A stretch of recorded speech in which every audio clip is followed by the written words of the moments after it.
Okay guys, so my daughter got this FLASHFORGE AD5M Pro from Santa just this Christmas, and we also thought that it would be fun to print in multicolor. So I picked up this.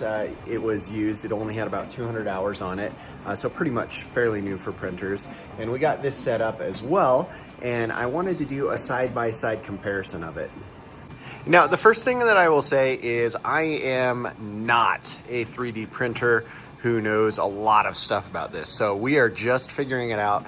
This is only about the, well, it's almost New Year's, so we've had this for about a week, and we've had this one for about a week as well.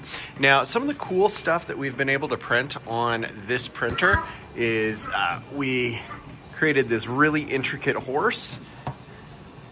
Did a really good job. Right now, it is printing another horse and a dog, and all of those little tree limb looking things are actually the supports, which are really cool. Now, it does have some software you have to download on your computer, and then you interface through an app also.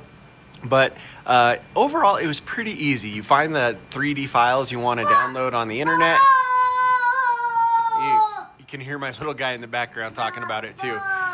But you download the files, you upload them, and then you send it, and then you can see what you're going to be printing. And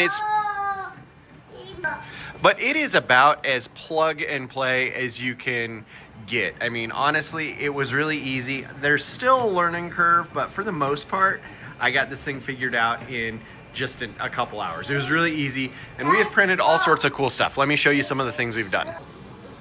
Okay, so we did a couple of these cool impossible fidgets, which are really fun.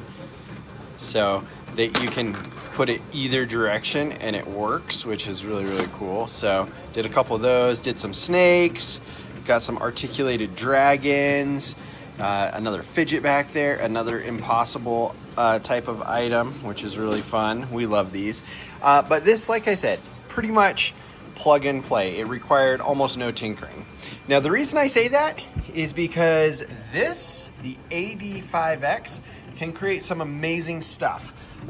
It's got 4 reels, so automatic feeder goes into the head. I have attempted to print about a dozen things on this, and I have yet to be successful.